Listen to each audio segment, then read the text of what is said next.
Olá, iniciamos hoje uma análise de um conjunto de fontes bastante denso sobre um tema que gera muito fascínio e debate: a escatologia cristã. Sim, o fim dos tempos, a tribulação, o anticristo Exato. Temos aqui materiais variados, debates teológicos transcritos, análises bíblicas e estudos sobre profecias. e até um olhar histórico interessante sobre a doutrina católica, como ela evoluiu, É um campo, bem, minado de interpretações distintas, não é? sem dúvida. Textos como Daniel, Mateus 24 e, claro, o Apocalipse. São chave, mas Mas como as peças se encaixam, aí é que a coisa complica. é onde as opiniões divergem bastante entre teólogos e tradições. E as fontes que temos refletem bem essa diversidade. Exatamente. Nossa tarefa é, então, tentar desemaranhar essas diferentes linhas de pensamento Destacar o essencial de cada fonte. e apresentar um quadro claro das principais correntes e pontos de discórdia.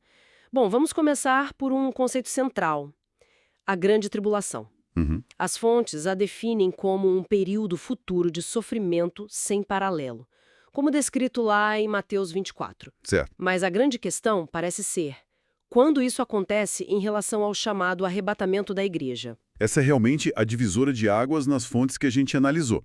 Encontramos três posições principais sobre essa sequência. 3? Quais são? A primeira é a pré-tribulacionista. A ideia central aqui, muito popular em certos meios, é que a igreja será retirada, arrebatada, antes. Antes do que exatamente? Antes que esse período de 7 anos de tribulação, um período frequentemente ligado à profecia de Daniel 9, comece. E qual o argumento principal para essa retirada prévia? As fontes detalham isso? Detalham, sim. Uma das transcrições de debate explica que a lógica se baseia numa leitura, digamos, sequencial do Apocalipse. Sequencial como? Os defensores dessa visão apontam que os capítulos 1 a 3 falam da igreja na terra, o capítulo 4 é interpretado como um símbolo do arrebatamento para o céu. Ah, a subida ao céu. Isso.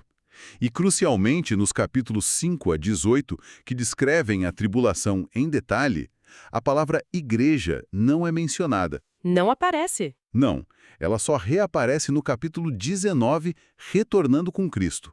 Para eles, a tribulação é vista como a ira de Deus derramada sobre um mundo incrédulo, Entendi. e um tempo específico para tratar com Israel, algo do qual a igreja, portanto, seria poupada. Interessante essa leitura do Apocalipse. Mas nem todas as fontes concordam com essa sequência, certo? De forma alguma. Temos a visão mesotribulacionista. Como ela se posiciona? Correto. O mesotribulacionismo, ou mid-tribulationism, argumenta que o arrebatamento ocorre no meio desse período de 7 anos. No meio? Como assim? Uma das fontes faz uma distinção importante aqui. Os primeiros 3 anos e meio seriam a grande tribulação, Certo? caracterizada pela perseguição do anticristo aos santos que estão na terra. Perseguição humana, então. Exato.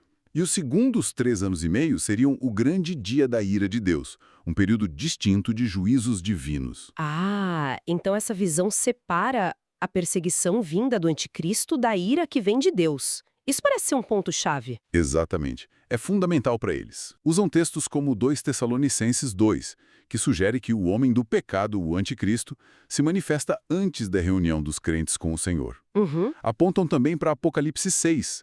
Lá, os mártires do quinto selo, que aparentemente morreram durante a tribulação, clamam por vingança. Sim, lembro dessa passagem.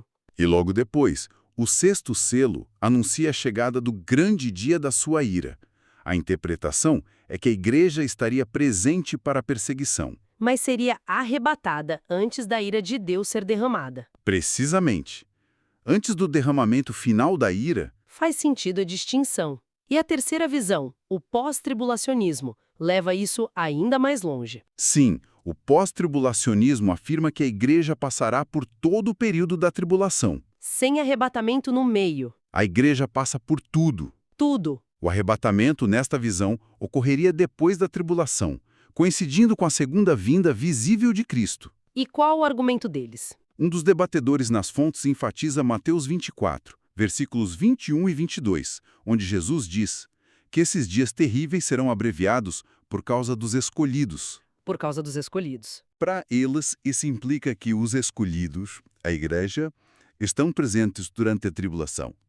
Se não estivessem, por que abreviar os dias por causa deles? É um bom ponto. E como eles respondem ao argumento pré-tribe sobre a ausência da palavra igreja em Apocalipse 5 a 18? Bem, eles questionam esse chamado argumento do silêncio. Dizem que não é conclusivo. Como assim? Apontam que, embora a palavra específica igreja não esteja lá, existem outras descrições dos salvos ou santos nesses capítulos. Ah, outras formas de se referir aos crentes. Exato. Além disso, levantam uma questão lógica, presente numa das análises. Se a igreja for retirada antes, quem seria o alvo principal da perseguição intensa atribuída ao anticristo? Verdade. Quem ele perseguiria? Pois bem, nesta ótica, a tribulação é vista primariamente como a fúria do anticristo contra os seguidores de Cristo que permaneceram fiéis na terra. Então é distinção crucial para eles? É outra. Sim, é que a igreja pode sim sofrer perseguição, a ira do homem, a ira de Satanás através do anticristo. Mas seria preservada através da tribulação. Exatamente. E poupada da ira final de Deus que viria sobre os ímpios na volta de Cristo. Essa figura do anticristo é central em muitas dessas discussões, né? As fontes trazem algo de novo sobre ele, para além daquela imagem popular de um líder mundial maligno. Definitivamente. Uma das fontes, um artigo chamado Identificando o Anticristo, oferece uma perspectiva bem diferente e até, eu diria, crítica. Crítica em que sentido? Argumenta que essa figura popular, quase um vilão de filme, sabe? É, na verdade, um anticristo composto. Um anticristo composto, o que seria isso? Ou seja, uma colagem de características de diferentes figuras proféticas. Pega um pouco de Daniel, um pouco de Mateus, de Paulo, do Apocalipse. E junta tudo numa pessoa só. Isso. E o artigo diz que essa figura unificada não corresponde exatamente a nenhuma descrição única na Bíblia. Que intrigante. A fonte critica também a tentativa de identificar figuras atuais como o anticristo? Sim, critica fortemente. Lembra aquela tendência histórica de apontar dedos para líderes romanos, papas, Napoleão, figuras políticas mais recentes? Ah, sim. Sempre tem alguém dizendo, é fulano. Exato. O artigo chama isso de pura especulação e lembra a longa lista de previsões falhadas ao longo dos séculos. Mas o ponto mais forte do artigo é outro. Qual seria? Ele foca no uso real da palavra anticristo na Bíblia. E aqui está o surpreendente. A palavra só aparece nas epístolas de João, 1ª e 2ª João. Só em João, não em Apocalipse, nem em Paulo. Não. E o significado lá não é primariamente político ou sobre um líder mundial futuro. É teológico. Teológico. Como assim? Anticristo para descrever qualquer um que nega verdades fundamentais sobre Jesus. Quais verdades? Que ele é o Cristo, o Messias prometido, que veio em carne e osso, ou que nega a relação única entre o Pai e o Filho.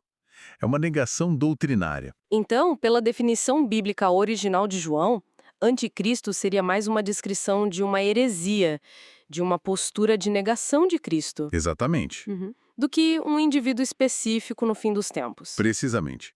João chega a dizer que muitos anticristos têm surgido, no plural. Muitos, já na época dele. Sim, referindo-se a falsos mestres e doutrinas que já circulavam na sua época. Lá no 1º século, ele via isso como um sinal da última hora, mas para os seus leitores originais. Nossa. O espírito do anticristo, essa corrente de negação da verdade sobre Jesus, já estava ativo no mundo. O artigo argumenta que essa apostasia era um problema presente antes mesmo da destruição de Jerusalém em 70 depois de Cristo. E o Apocalipse? A palavra aparece lá. Não. Outro ponto notável, a palavra anticristo não aparece nenhuma vez no livro do Apocalipse. Isso muda radicalmente a perspectiva popular, né? Passa de um super vilão futuro para um tipo de oposição doutrinária que pode se manifestar em qualquer época. Inclusive na igreja primitiva. Falando em Apocalipse, uma fonte sugere que até o propósito do livro é muitas vezes mal compreendido, que não é só sobre o fim do mundo. Exatamente. Tem um artigo interessante, Apocalipse não é o fim do mundo, que destaca isso. O título grego original, Apocalipsis, significa revelação de Jesus Cristo. Revelação de Jesus, não só sobre o fim. Isso. O argumento central é que o livro foi escrito primariamente não para dar um roteiro detalhado do futuro, tipo um mapa, Certo. mas para dar esperança e encorajamento aos cristãos do primeiro século, que sofriam perseguição intensa sob o Império Romano. Fazer sentido para eles naquela situação. Sim, o objetivo era revelar o Cristo glorificado, vitorioso, soberano, que está no controle da história, apesar das aparências contrárias na época. Então é menos um mapa do futuro e mais um manifesto de esperança baseado na soberania de Cristo. Exatamente. A fonte até adverte contra interpretar literalmente toda a sua linguagem, que é altamente simbólica. Cheia de imagens, né? Bestas, dragões. Muitas imagens retiradas do Antigo Testamento, Daniel, Ezequiel, Zacarias. É um livro que comunica verdades teológicas profundas através de visões e símbolos poderosos. E, claro, como outra fonte aponta, existem diferentes chaves de interpretação para decifrar esses símbolos ao longo da história, certo? Corretíssimo. Um infográfico que a gente analisou, 4 interpretações de Apocalipse, resume as 4 escolas principais de leitura. Quais são elas, resumidamente? Bom, a primeira é a preterista. Diz que a maioria dos eventos já aconteceu, principalmente lá no século I. A queda de Jerusalém, a perseguição romana, Tudo no passado. principalmente. A segunda é a futurista. Argumenta que a maior parte do livro, especialmente de Apocalipse 4 em diante, descreve eventos ainda futuros, bem próximos ao fim dos tempos. Essa é muito influente hoje em dia. Ah, sim, ouve-se muito sobre essa. Depois tem a historicista, vê o livro como um mapa da história da Igreja, desde o século I até a segunda vinda de Cristo. Cada parte corresponderia a uma era da Igreja. Interessante. E a última? A idealista ou simbólica.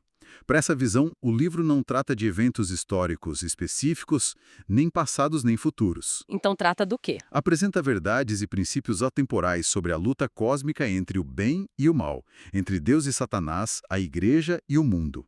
Seria relevante para encorajar os crentes de todas as épocas. Uau! Quanta variedade! Essa diversidade de abordagens mostra o quão complexo é o Apocalipse. Sem dúvida. E isso se conecta também com os alertas sobre falsos profetas e outros sinais dos tempos mencionados nas fontes, não? Quer dizer, como discernir em meio a tanta coisa. Sim, as fontes abordam isso diretamente. Tanto Jesus, lá em Mateus 24, quanto os apóstolos. Paulo, Pedro, João. Exato. Todos alertaram sobre o surgimento de falsos profetas e falsos cristos, especialmente conforme o fim se aproximasse. E como reconhecê-los? As fontes dão pistas. Bom, sim. Um estudo bíblico que consultamos oferece critérios bem práticos para identificá-los, baseados nas próprias escrituras. Quais critérios se destacam? Ajuda a gente a entender. Bom, alguns pontos-chave são: primeiro, as profecias deles não se cumprem consistentemente. Deuteronômio 18 é claro sobre isso. Se não acontece, não era de Deus. Basicamente.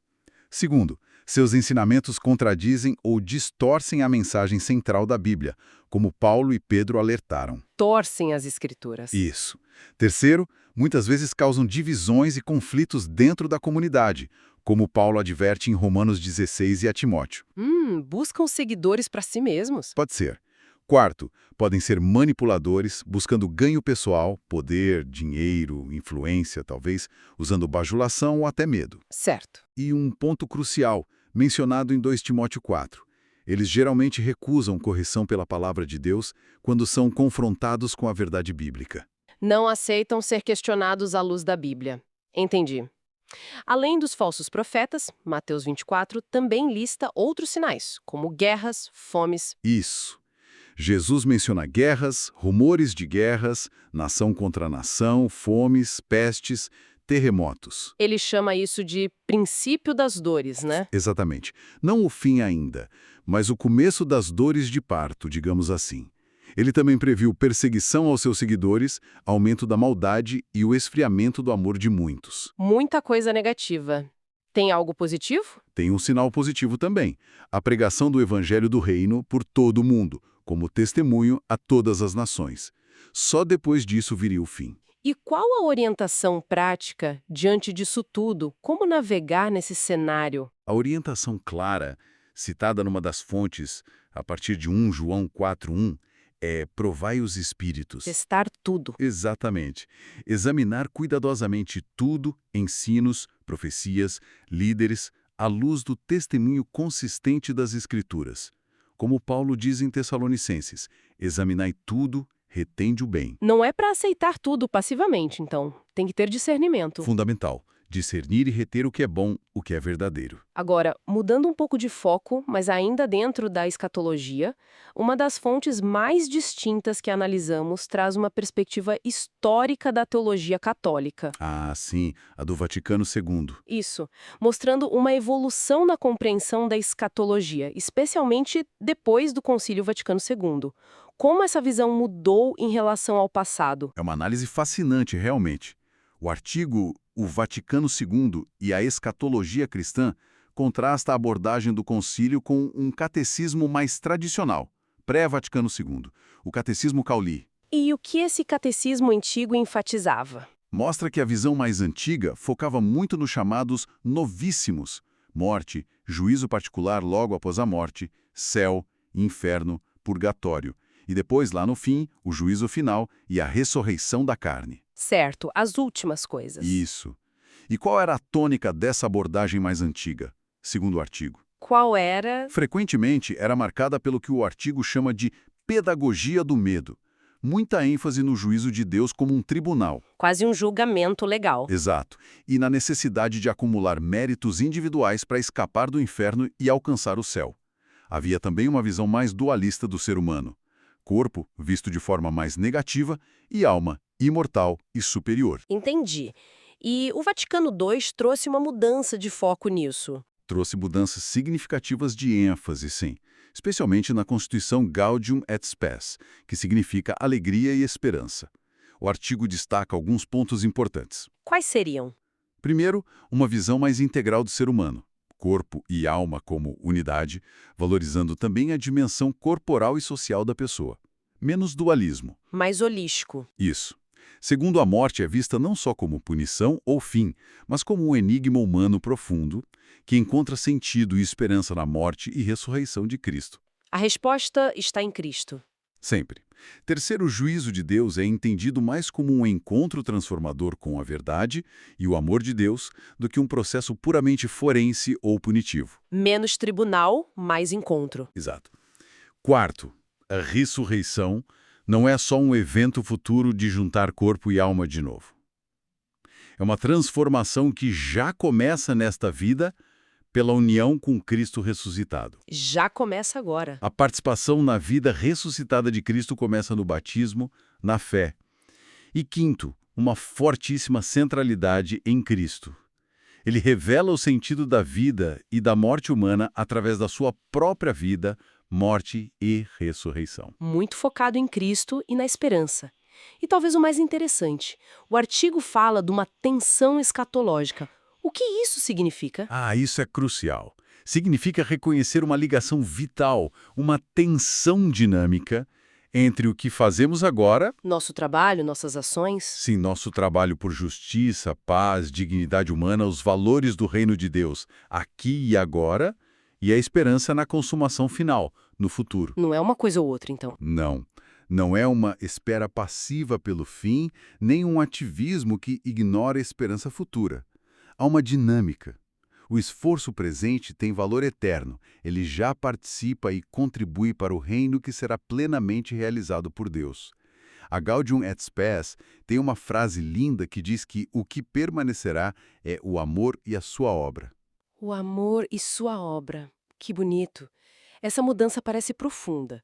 Sai de um foco, talvez, no medo individual e no futuro distante. E vai para uma esperança centrada em Cristo que impacta o presente, a comunidade, a forma como a gente vive agora. Bem, percorremos um caminho complexo hoje.